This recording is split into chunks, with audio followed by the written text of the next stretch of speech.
Conectate con nosotros. Facebook.com/Ecomedios 1220.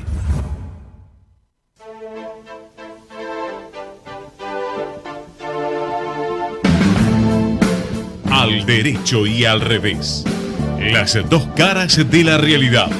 El yin y el yang de los temas actuales.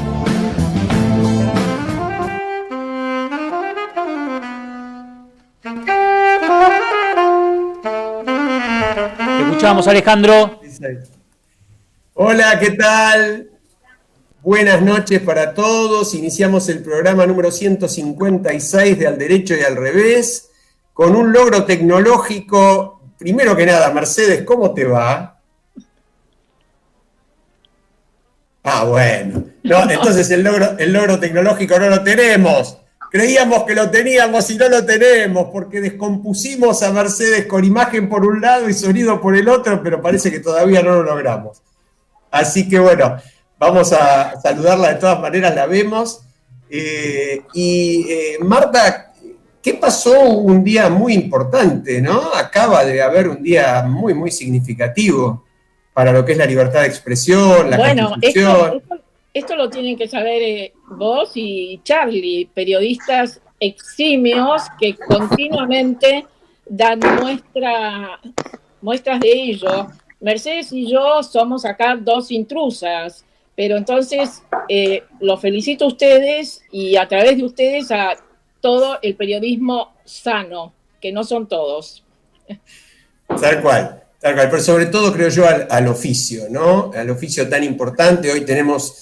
Algo vamos a tocar en el programa, una experiencia muy curiosa, la que se registró esta misma semana en Estados Unidos, pero no me quiero anticipar a lo que nos va a contar Marcelo de Jesús. Charlie, y es otro día también, hoy mismo entiendo, muy significativo, pero que pasa desapercibido, ¿no? Sí, con respecto al periodismo, agregaría que también es un servicio público, que muchas veces se olvida. Más allá de si se ejerce de medios públicos o privados, ¿no? El oficio, como decías vos, es un servicio público. Y el Día del Océano, exactamente, y hay una reflexión cortita, ¿no? La depredación que se hace de los océanos. Imagínate que no cumplimos la norma ni la ley arriba de la tierra, menos la vamos a cumplir en los océanos. Así que ahí tenés un problemón, que es, primero, la pesca indiscriminada en lugares donde está prohibido, y con técnicas como la pesca de arrastre que destroza no solamente el fondo del mar, sino que arrastra también crías y demás. Y por otro lado, tenemos esa isla de plástico flotando, que es uno de los íconos de la contaminación ambiental. Qué horror. Qué horror. Mercedes, ahora... Quiero agregar algo en relación al periodismo. Yo lo conocí a Charlie en la década del 90 aproximadamente, y él era un aventajado estudiante en TEA, ¿no? La escuela de periodismo. Es verdad.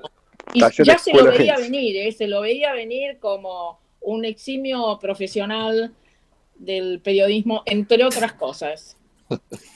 Mercedes, me parece que te escuchamos ahora, ¿no? Que vos no sé... A ver. Seguimos... Fede Politi, Fede, me estás engañando, viejo, no la puedo escuchar así. Sí, nosotros estamos escuchando, ¿eh? Ah, pero acá no sale la voz de Mercedes, por ahí entonces está saliendo al aire y nosotros no la escuchamos. Ya lo arreglamos. Por ahí tiene un programa propio. Claro, estamos haciendo dos programas a la vez. Tal cual. Bueno, gracias a Fede Politi, nuestro productor, y a Gerardo Subirana, el operador, los dos en el piso, como siempre.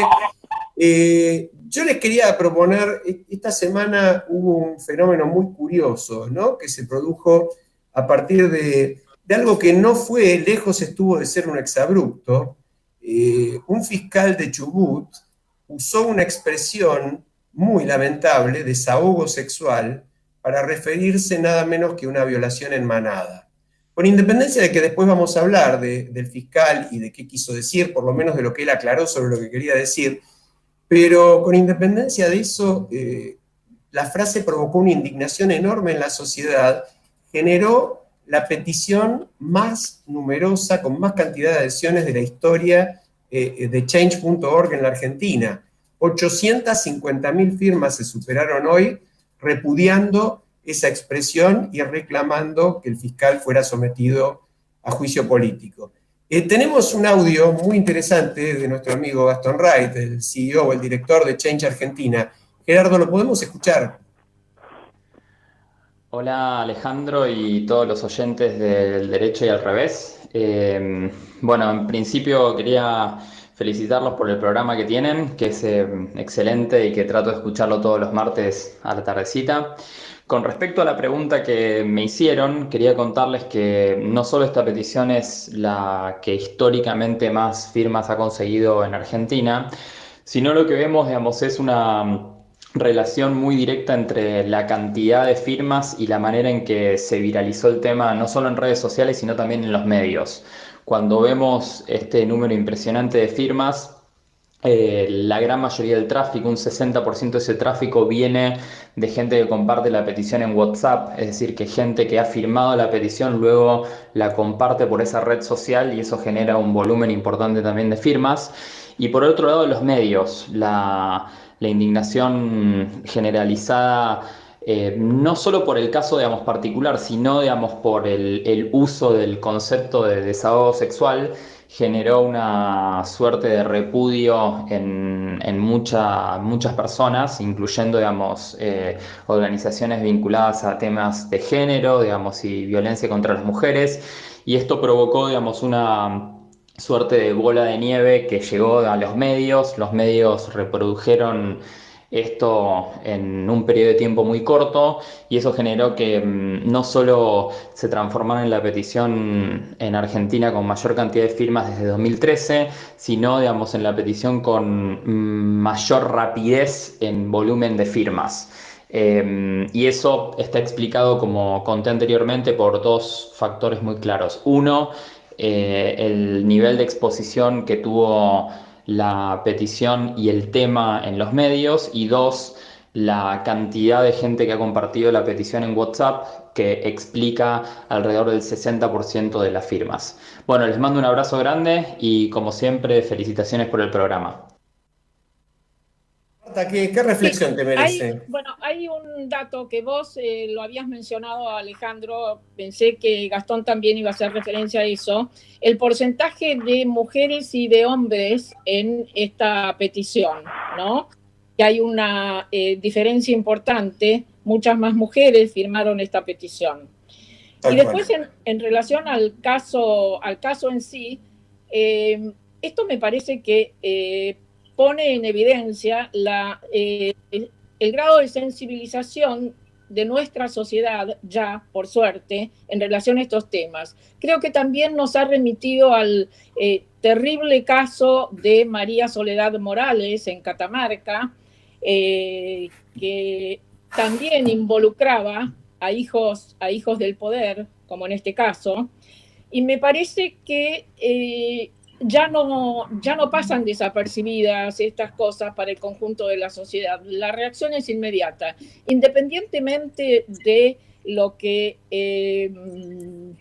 diga la víctima en este momento, independientemente de que quien inició esta petición, que vos ya nos vas a contar, Alejandro, si has hablado o no con ella, sea una joven que no tenía ningún interés particular más que manifestar su indignación. Me parece que esto es muy, muy relevante y habla de lo que en otras oportunidades hemos mencionado, de la pureza de la pasión cívica. ¿Cuánto se puede lograr cuando hay una causa que moviliza, como en este caso, y que, bueno, pero contanos algo vos y después yo quiero decir alguna otra cuestión que tiene que ver específicamente con la justicia y con su no reconocimiento en general de las cuestiones de género, ¿no? Bueno, muy rapidito. Efectivamente nosotros tuvimos una charla con Romina, que es quien inició la petición, una estudiante de música de la Universidad de 3 de Febrero, de 21 años, que quiso mantener un perfil tremendamente bajo. Habrán notado que no salió en ninguno de los medios. Habíamos conversado con ella de la posibilidad de que saliera en el programa, no quiso salir, cosa que es absolutamente respetable. Pero Romina no inició esto ni soñando que pudiera tener el efecto que tuvo. Tal como dice Marta, y me parece una brillante definición, necesitamos mucho de eso, de participación, de motivación, de que la gente tome las cosas como propias. Yo les voy a leer un par de párrafos. Romina dice en la petición: cuando me enteré de la noticia de que un fiscal de Chubut denominó desahogo sexual al caso de abuso a una chica de 16 años, me llené de tristeza e indignación. 5 chicos de Chubut, hijos de empresarios que abusaron de ella en 2012, van a quedar absueltos, pero dice, esta frase me parece fundamental: ¿es este el mundo que queremos para nuestras hijas, hermanas, madres? Necesitamos una justicia que nos defienda, no eso. Así de simple fue, y yo hago un par de comentarios y hablamos todos, porque por un lado me parece que la frase fue absolutamente crítica. Una frase, desahogo sexual, una expresión que la justicia ha usado, aunque a algunos les sorprenda, a nuestros oyentes les va a sorprender, cientos de veces. Porque en la vieja concepción machista, siniestra, que en el fondo no dejaba de ser y no deja de ser una justificación o una minimización, hasta algún grado de validación de las violaciones, el hombre tiene un tema que tiene que desahogar esa energía que la naturaleza le dio. Bueno, este es el horror que está en la frase desahogo sexual. Más allá de que en este caso en particular, el fiscal aparentemente no la haya querido usar con esa intención. Pero bueno, la usó. Esto produjo la explosión. Nos contaba Gastón, la forma en que explotó la petición es increíble. Tuvo 420.000 firmas el primer día. Ahora, la segunda parte es, no hubo grieta. Fue totalmente transversal el asunto. Desde posiciones de centro, de derecha, de izquierda, el repudio fue absolutamente generalizado. Y eso sí, como dijo muy bien Marta, aproximadamente un 75% de las firmantes son mujeres, que no deja de ser un dato a considerar. Así que bueno, esto era un poco lo que quería contarles. Romina charló con nosotros un par de veces, pero bueno, ella considera que su función en todo caso ya fue cumplida, la petición superó cualquier idea que se le hubiera podido ocurrir. Charlie, no sé qué te pareció. Mercedes, perdón, que ahora la tenemos. Vamos, Mercedes. Bueno, ahora puedo hablar. Mira, me parecía interesante que nosotros estuvimos conversando en la semana la intervención muy lúcida de la antropóloga Rita Segato, y me gustaría que comentáramos desde ese lugar. Ella primero plantea que no es un tema sexual, es un tema de poder, y hay una explicación interesante por parte de ella de qué fue lo que sucedió con el fiscal. Y ahí también tenemos que analizar cuál es el circuito con las redes, ¿no? Del periodismo y las redes, donde hay una cuestión de ritmo vertiginoso, donde no se verifican las noticias, donde no se profundiza, donde no se habla con el fiscal de manera directa. No sé, me gustaría que lo conversáramos así con la audiencia, porque nosotros fuimos intercambiando por WhatsApp, creo, pero primero no llegamos a ninguna conclusión, y segundo, es como un elemento nuevo la perspectiva de Rita Segato. Yo quiero decir algo al respecto. Efectivamente, escuchamos y conversamos sobre lo dicho por Rita Segato, que es cierto lo que ella dice, es algo que excede lo sexual, es un acto de dominación patriarcal, lo denomina ella, y además el hecho de que sea en manada no es nuevo en caso de violaciones. En general todas las violaciones son en manada porque justamente es esta expresión de dominación patriarcal. Lo terrible es que todo esto tenga una traducción en el ámbito jurídico con palabras o cosas que, como en el caso del desahogo sexual, indignan a quien lo ve escrito y lo ve justificando de alguna manera una actitud. Pero por otra parte, lo que es importante señalar, que si bien este fiscal inició la denuncia, que no es otra cosa que su obligación como fiscal, es lo que tenía que hacer. Se enteró de que eso había pasado y lo hizo.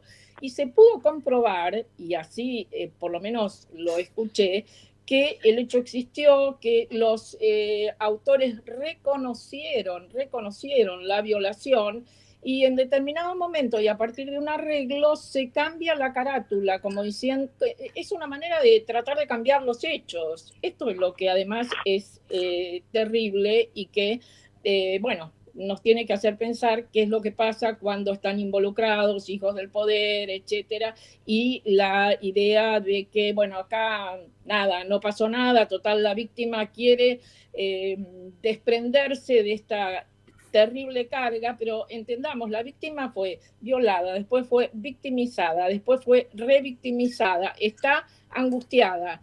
Eso es un tema. Lo que ocurre a nivel de justicia con estos hechos es otro, y es eso a lo que la sociedad le ha prestado más atención, me parece. ¿Charlie? Sí, 2 o 3 cositas. Uno, la figura de desahogo sexual daría la sensación que está pensada para cuando la violación la comete un individuo, ¿no? Es decir, 5 personas desahogándose al mismo tiempo, parece rara la figura. Lo segundo es que la petición de mayor cantidad de firmas de la Argentina no va a terminar en triunfo, como le dice Change.org, porque yo entiendo que la petición pide el juicio político del fiscal, cosa que no creo que suceda. Lo tercero tiene que ver con el periodismo, un poco lo que decía Mercedes, ¿no? Es decir, acá la noticia mata información. Antes la noticia se basaba en información. Acá lo que hizo el periodismo fue comunicar esto de una falta de contextualización del hecho absoluta, ¿no? Es decir, a ver, ¿quién publica primero? Sacaron la noticia en base a 0 información y mucho menos información debidamente contextualizada. Más allá de la opinión que después tenga cada uno sobre esta contextualización, cómo actúa el fiscal, el arreglo con la víctima, etc. Y el cuarto punto es realmente la facilidad que da la tecnología para poder participar con muy poco esfuerzo y en masa, ¿no? Como en este caso, donde en un día se lograron 450.000 firmas. Yo me acuerdo la primera movida que hizo Poder Ciudadano allá, Poder Ciudadano por el año 89, 90, 91, que promover la reforma al Código de Procedimiento Penal, era toda una ingeniería cívica que había que montar para lograr algo. Hoy apretás y es un impacto como que generó esta petición, muchas otras de Change. Sí, yo tengo a mí me parece muy interesante lo que vos planteás, porque efectivamente esta cuestión de la liquidez, como decía, siempre volvemos a Bauman, ¿no? De la rapidez con que suceden las cosas y también de la rapidez con que se pierden, es una característica de nuestro mundo y obviamente atenta contra la profundidad. Cuando vos das la información en función del título y ese título dura un par de horas y la sustancia es como que se pierde. Ahora, en este caso en particular, lo que para mí quedó de manifiesto, más allá de que es bastante discutible, sería interesante entrevistarlo al fiscal para que nos cuente qué es lo que pasó en la causa. Hay que ver cuál es la prueba que había en la causa. Hay que ver qué le pasó a la víctima, que ya salió a decir que estaba muy contenta con lograr el acuerdo porque necesitaba dar un paso de una vuelta de página y terminar con esto que tanto dolor y tanto horror le costó. Pero lo cierto es que el fiscal hizo un mea culpa con respecto a su dictamen y a la frase de desahogo sexual. No con respecto a la causa, pero sí con respecto al uso de la frase. Y él habla de que a partir de ahora espera que esa frase quede desterrada del idioma judicial. Yo creo que si la petición logró que los jueces y fiscales tengan que pensar que el desahogo judicial es un concepto siniestro, casi delictivo, casi de protección de la violación, casi de protección de lo que decían Mercedes y Marta, de este abuso de poder, que de eso se trata, bueno, ya la petición cumplió ampliamente su objetivo, con independencia de que el fiscal, porque también hay oportunismo político, ¿no? El gobernador de Chubut salió al día siguiente a decir que él iba a promover el juicio político. Y eso obviamente no debe ser porque estudió a fondo el asunto y considero que hay que promover juicio político, sino más bien con que quería quedar bien con la gente que protestaba. Pero a mí, con esto cierro, me parecía muy significativo que haya habido una adhesión tan masiva. Que esa adhesión haya provenido de gente que piensa muy diferente entre sí. Y destaco una insuficiencia. Seguimos siendo, y me pongo en primera persona del plural, y lo destaco no por mí, sino porque creo que tenemos que ser muchísimos más, seguimos siendo pocos los hombres que nos hacemos cargo de estas situaciones y vamos a acompañar a las mujeres en su lucha. Bueno, y justamente si se logra sacar del ordenamiento jurídico esa frase tan lamentable, ya sería un triunfo enorme de la petición, como vos dijiste.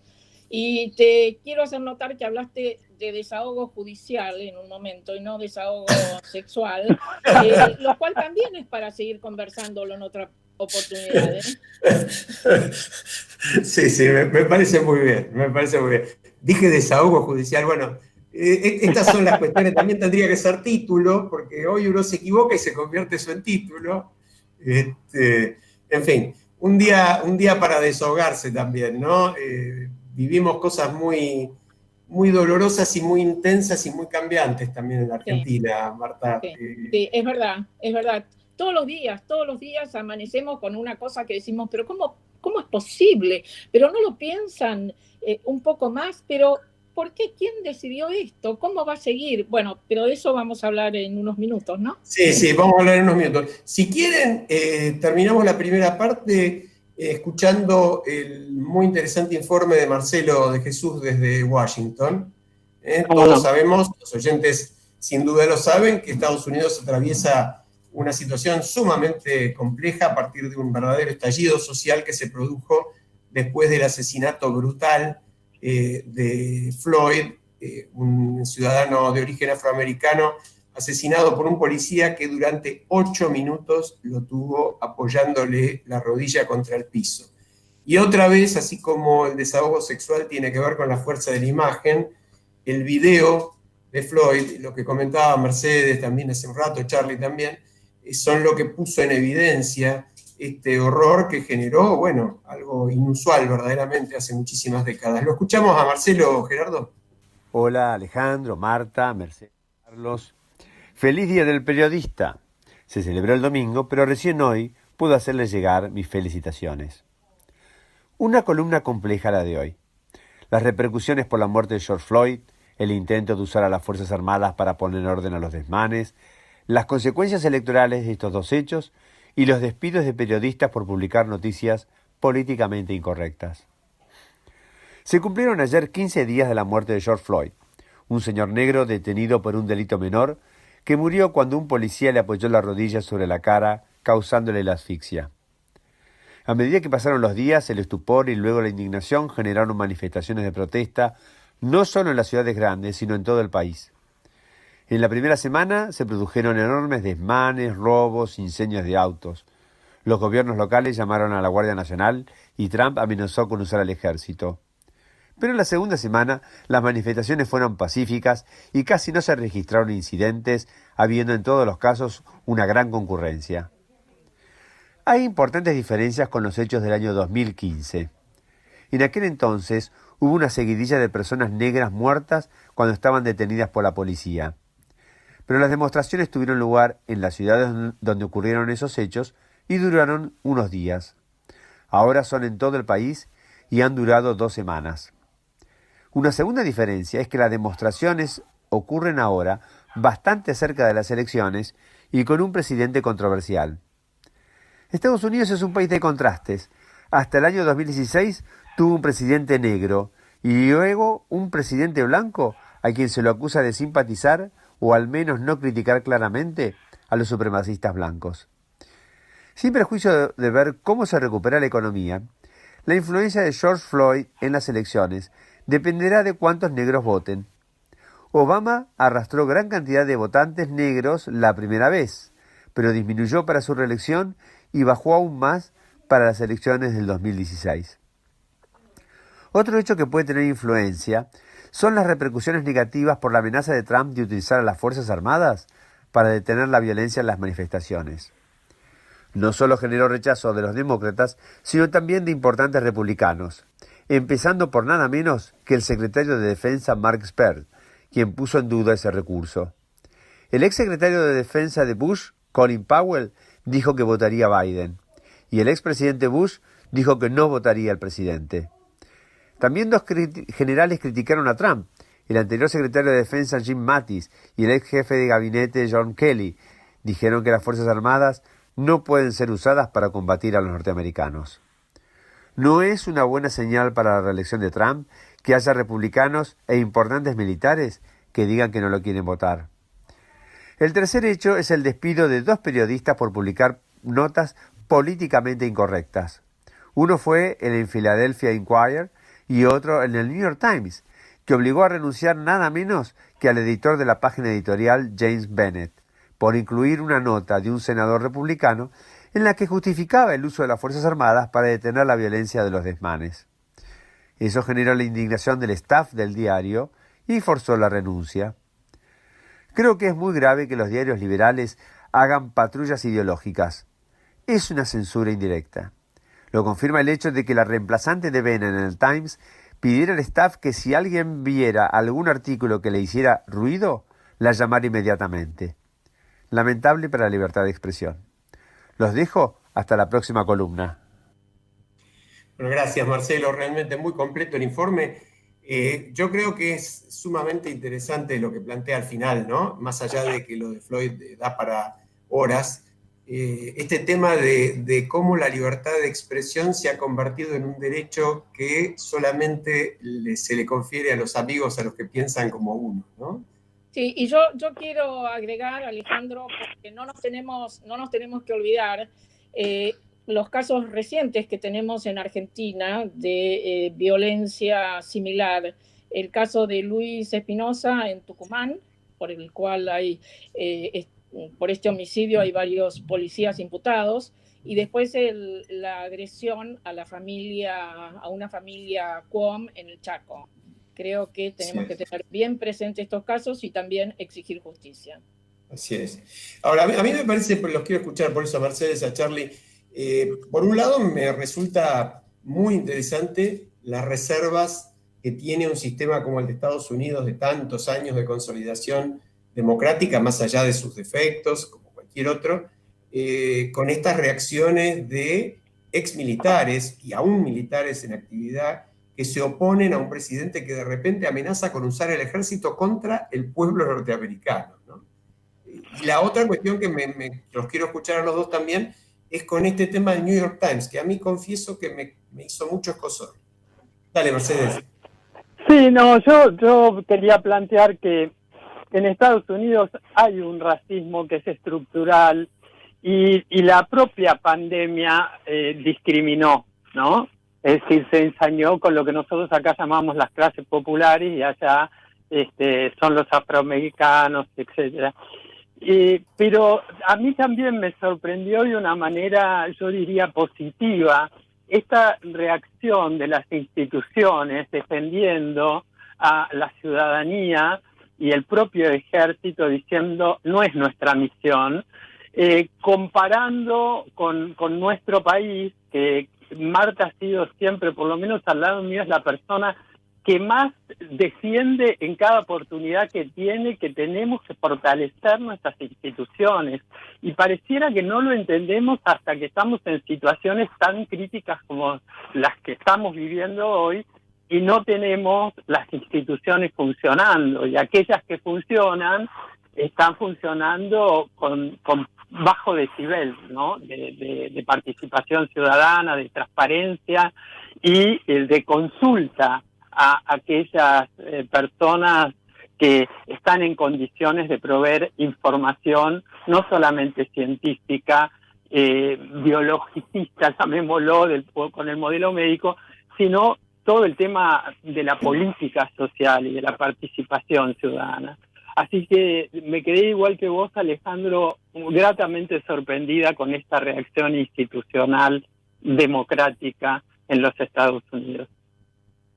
Charlie. Sí, por ahí para bajar el caso de los militares apoyando la democracia, en definitiva, es el caso de Chile frente a las manifestaciones que se desarrollaron a partir del mes de octubre. En un momento el presidente Piñera dijo que el país estaba en guerra y el jefe del ejército le respondió que él no estaba en guerra con nadie. Y con respecto al hecho ocurrido en el New York Times, yo recuerdo que en el diario La Nación, hará un par de años, sacó un editorial, el diario La Nación, muy cuestionado. La redacción sacó una foto con todos los periodistas y un papel que decía que no estaban de acuerdo con el editorial.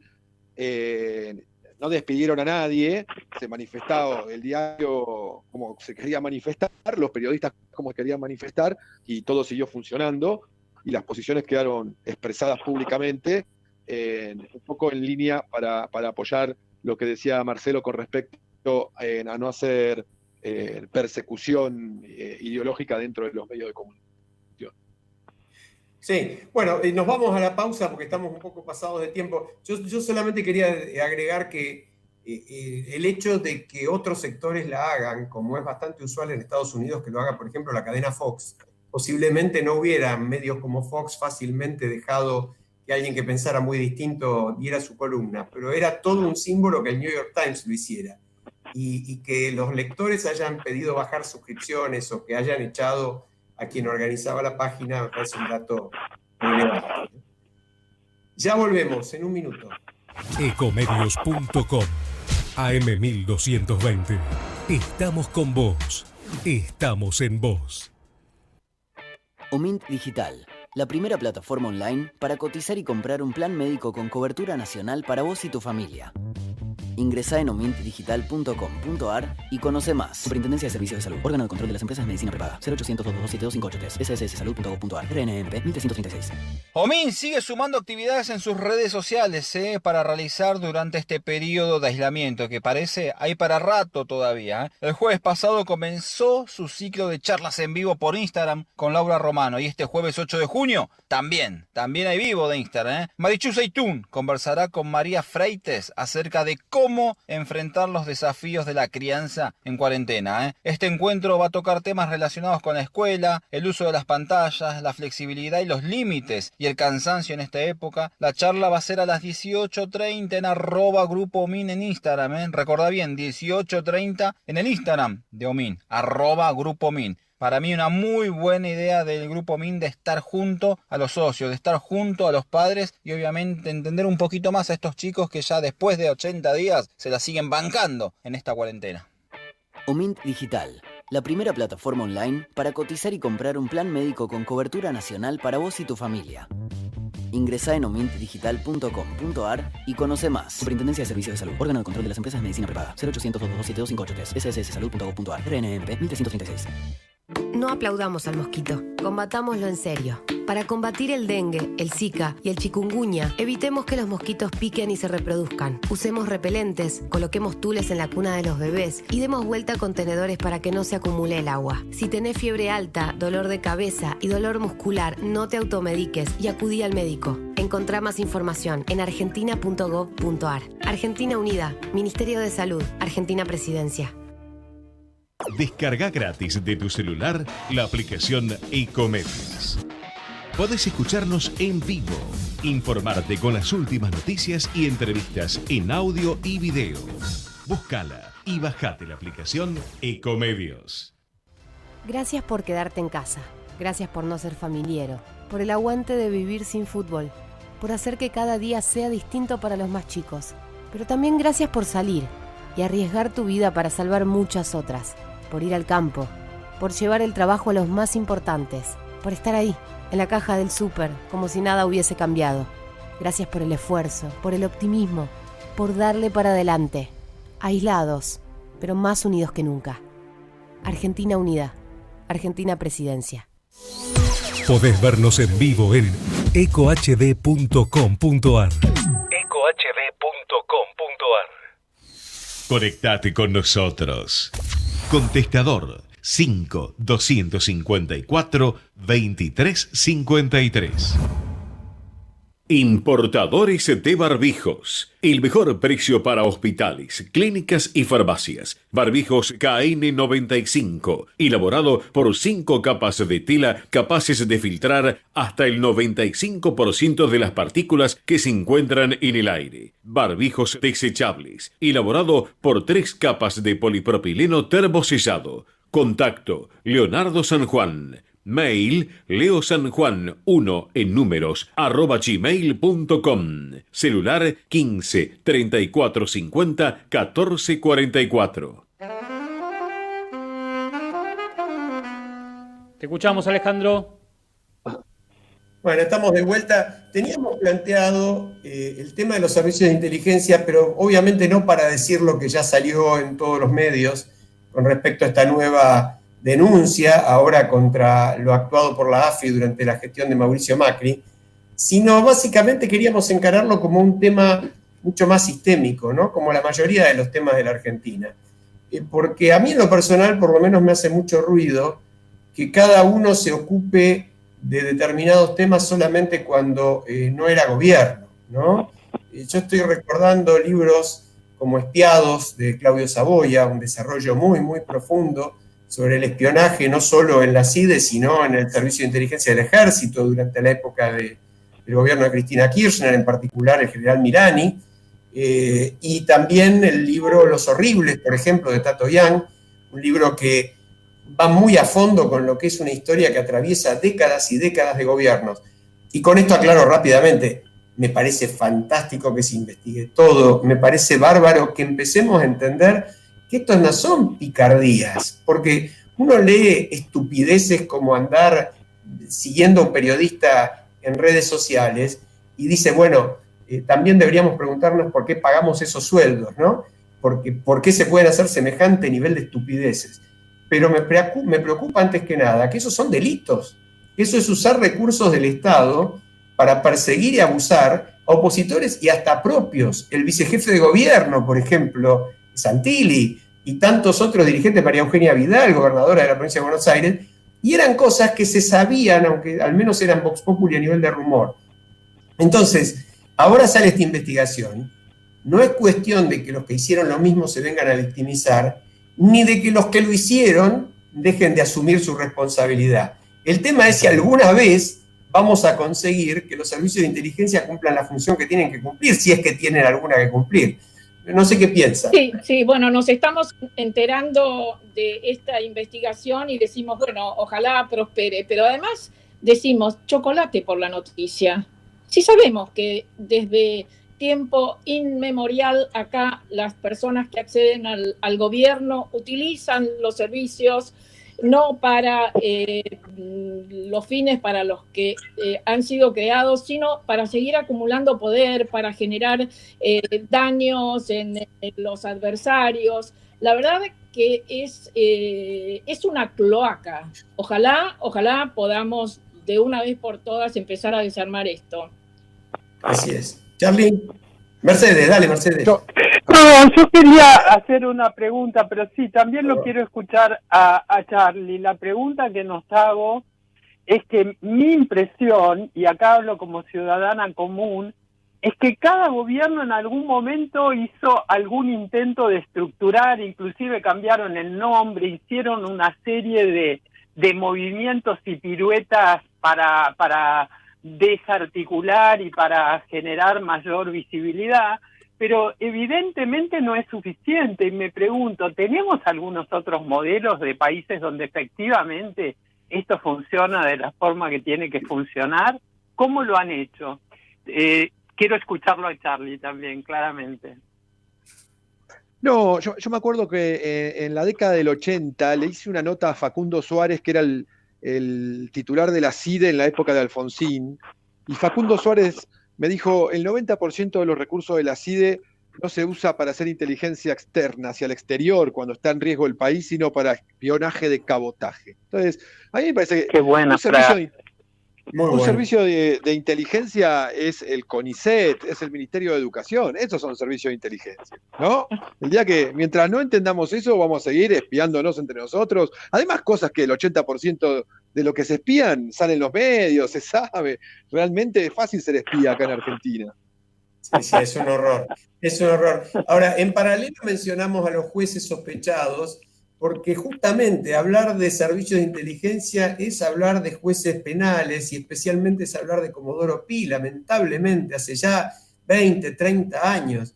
Bueno, ahora parecería que el Consejo de la Magistratura, que estaba por liberar de culpa y cargo y mandarlo a seguir manejando sus torneos de truco al juez Canicoba Corral, un juez, no lo digo yo otra vez, un juez que está definido por su seudónimo, por periodistas en libros que vendieron miles de ejemplares como Canicó y Macobras, lo dice Tato Yang en el libro negro de la justicia, no yo. Y aparentemente esta última denuncia de un alquiler de $3.000 por mes de su casa de fin de semana los decidió a postergar esta liberación. Y bueno, el juez Canicoba Corral cumple 75 años a fin de julio y obviamente me imagino que no hay margen para que el Congreso le dé un nuevo acuerdo. Pero más que la anécdota de Canicoba, yo digo, quizás deberíamos reflexionar cómo pueden ser que hayamos tenido y tengamos jueces de esos en Argentina.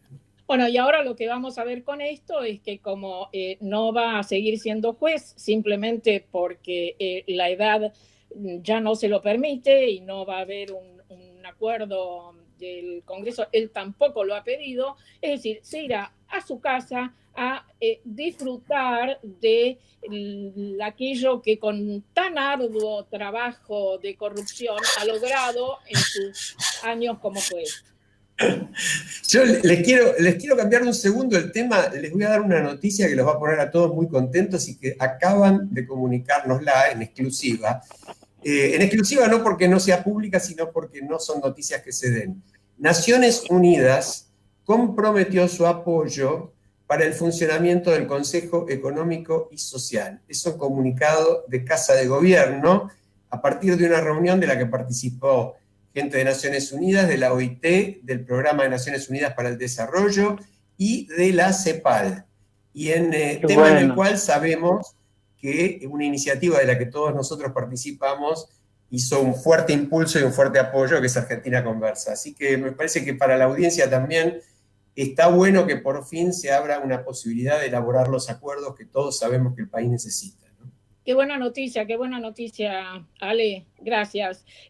Hoy justamente en un conversatorio que tenemos en la UCA, la Universidad Católica Argentina, también en búsqueda de consensos, yo hablaba de la necesidad de la urgencia en este tipo de cosas, porque la gente está inquieta, hay mucha irascibilidad y se van generando ya no una grieta, varias grietas. Si no se actúa con rapidez, va a ser muy difícil desandar ese camino. Bueno, bienvenida a la posibilidad de armar un Consejo Económico Social, un diálogo, lo que sea, como se llame, pero que tenga como objetivo la búsqueda de consensos y acuerdos básicos en el marco del Estado de Derecho, que es lo que todos apoyamos. Bueno, y un acuerdo podría ser justamente no volver a usar los servicios de inteligencia para lo que los han usado todos los gobiernos pasados, ¿no? Por ejemplo, hablamos un poquito de la educación. Dale. Muy bueno. Porque recuerdo cuando estábamos en Poder Ciudadano con Charlie y otros muchos, nosotros hacíamos impresiones en remeras de frases significativas. Una de ellas era: si crees que la educación es cara, prueba con la ignorancia. Y abajo decía Poder Ciudadano. ¡Qué bueno! Sí, yo estos días que he visto que, como vemos todos, el Ministerio de Economía se mueve porque hay que arreglar el tema de la deuda, el Ministerio de Salud porque, bueno, está la pandemia, Acción Social porque hay que distribuir alimentos, pero me he preguntado, bueno, ¿qué pasa con educación? ¿Qué pasa con la educación? Y un juez, un muy buen juez, Gallardo, de la Ciudad de Buenos Aires, ha hecho estos días lugar a un amparo colectivo iniciado por algunas organizaciones no gubernamentales, un grupo de vecinos también. ¿Y en qué consiste este fallo del juez? ordena al gobierno de la ciudad a distribuir computadoras, netbooks a los niños en situación de vulnerabilidad y que no la tengan, también a los docentes. Y este amparo fue iniciado el 12 de mayo, el juez resolvió muy rápidamente, pero que en los 2 meses previos el Ministerio de Educación, ¿qué hacía en ese sentido? El Ministerio de Educación de la ciudad, y ahora me voy a referir también al Ministerio de Educación de la Nación y a algunas provincias. El juez ordenó la distribución de estas notebooks en el plazo de 5 días le tienen que hacer. Y también anuló una resolución por la cual se le pedían una serie de requisitos a los chicos para recibir una computadora. Porque además, lo que es significativo, el gobierno intentaba darle estas computadoras en comodato a los chicos. Eso no se da en comodato, no se presta. Hay que entregárselo para que sea propiedad del niño o del docente y trabaje con eso. Y en relación al gobierno nacional, se firmó hace poco también un convenio con el gobernador de Salta, donde el gobierno nacional se compromete, también varios meses después de la pandemia, a enviar computadoras para los alumnos de los primeros años de la escuela secundaria. Y en comodato también. ¿Y qué pasa con los alumnos de primaria?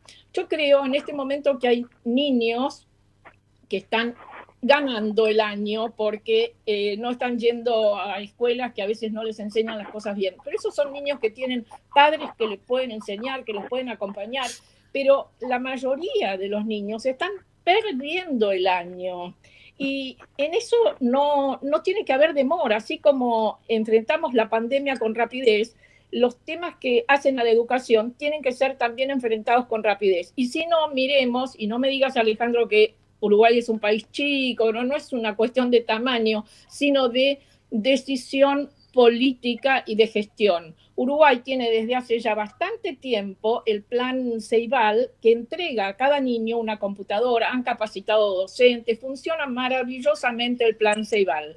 Y nosotros hemos tenido el plan Conectar Igualdad, que no sabemos qué pasó, al nacional, el plan Sarmiento, el plan no sé cuánto, y los chicos siguen estando sin poder acceder a lo que es, y Charlie va a coincidir conmigo, a lo que es un derecho básico, universal, que es la posibilidad de acceder a Internet y tener los mecanismos tecnológicos necesarios para ello.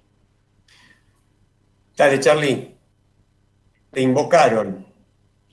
Sí, a ver, yo recuerdo que un cientista social, una vez lo escuché en Harvard, le preguntaron por qué se había dedicado a estudiar a la Argentina. Él es brasileño, se llama Mangabeira Unger.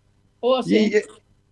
Y él dijo, a mí me gusta estudiar curiosidades. Argentina es el único país que logró subdesarrollarse.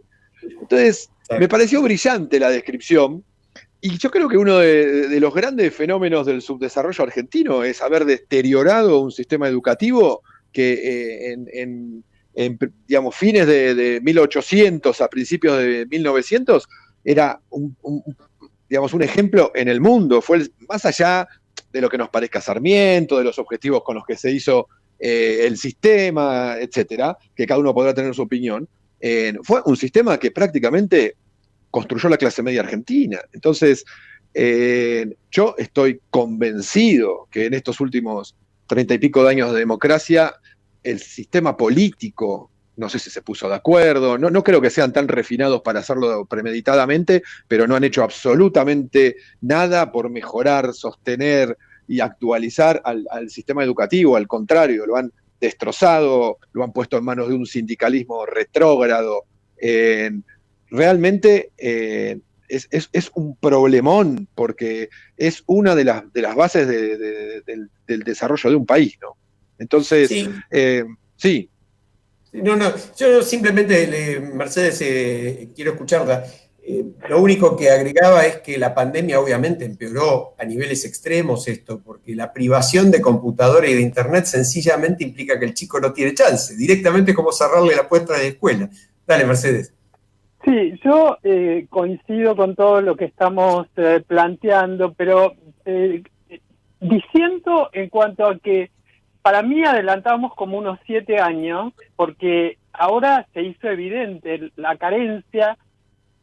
Se tomó conciencia, se está empezando a equilibrar, pero sobre todo yo que he recorrido, como muchos de nosotros, el conurbano profundo, y recuerdo una conversación no hace tanto tiempo, el año pasado, a mitad de año,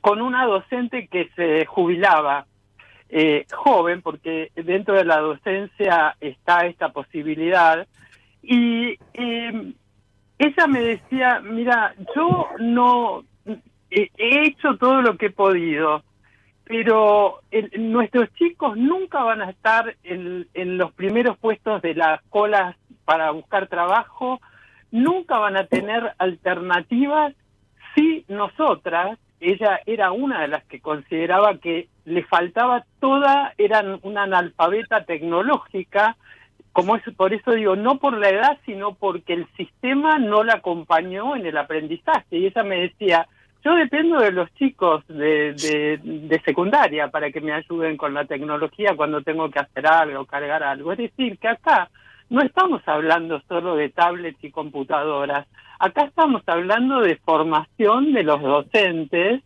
que como sabemos, hay algunos que tienen una enorme formación humana y política y de comprender nuestra sociedad y darse cuenta de que son factores de cambio y de promoción de esos chicos que viven en la marginalidad y que el colegio es el único espacio donde tienen las familias y ellos de comida, de sostén y de educación. Entonces, creo que tenemos que mirar largo plazo, pero la pandemia hoy nos ha enfrentado a que la tecnología es una herramienta fundamental y los docentes tienen que alfabetizarse tecnológicamente, nuestros docentes. Bueno, quizás realmente la pandemia nos pueda dejar esas cosas útiles, ¿no? Haber puesto sobre la mesa la situación de tantos barrios de emergencia, de tantos barrios ahora llamados barrios populares, es como que no se puede decir que son... El otro día la escuchaba una de las referentes diciendo, esto es una villa, llamémosla como es, ¿no? Porque llamarla barrio popular parecería como lavarle un poquito la cara. Y tantos cientos de miles, más de la mitad de los chicos de la Argentina están bajo la línea de pobreza y muchos más lo van a estar en los próximos tiempos, lamentablemente.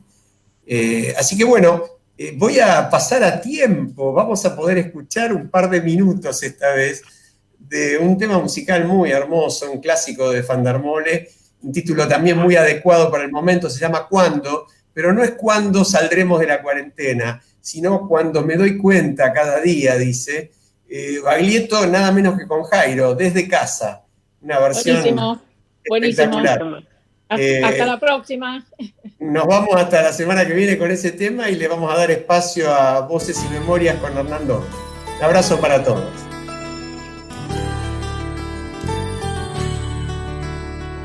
Cuando me despierte cada día con el cuerpo de aire y ese olor, feliz del sueño manso de las lilas, sin miedo al movimiento ni al dolor.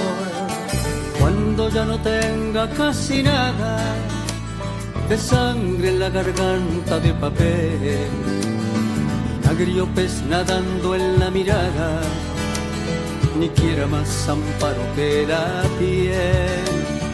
Van a ser los días esos barcos de luz que una vez pude escribir, y la alegría que hemos olvidado, volviendo por los huesos a subir. Yo me alimento con una quimera